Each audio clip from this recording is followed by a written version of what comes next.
কাকুলি এভাবে গল্প করছিল আর তখনই সেখানে টুনি ও টুকি চলে আসে। কাকুলি দিদি, এই নাম্বার তুলে আমার মায়ের কাছে একটু ফোন দাও তো। কয়েকদিন থেকে মায়ের সাথে কথা বলাই হচ্ছে না। শরীরটা সুস্থ নাকি অসুস্থ সেটাও জানি না। এই টুনি, তোর তো সাহস কম নয়। তুই আমাদের না বলে ঘরে ঢুকে পড়েছিস। দেখছিস না আমরা জরুরি কথা বলছি, সেখানে এসে ডিস্টার্ব করতে লজ্জা করে না? এক্ষুনি এখান থেকে চলে যা বলছি। আরে কালু, তুমি চুপ করো তো।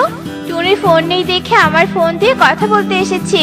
টুনি, কালুর কথা মন খারাপ করিস না।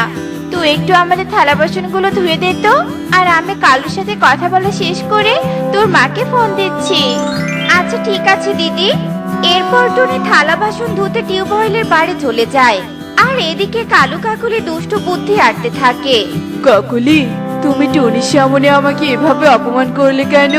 টুনি কি তোমার ফোনে টাকা লোড করে দিয়েছে নাকি যে তুমি টুনির মাকে ফোন করবে? কালু, তোমার মাথায় তো দেখছি কোনো বুদ্ধি নেই। দেখলে না, বুদ্ধি করে টুনিকে কাজে পাঠালাম। এখন যদি টুনির জন্য আমরা আইফোন পেয়ে যাই, তাহলে সামান্য অপমান হতে সমস্যা কোথায়?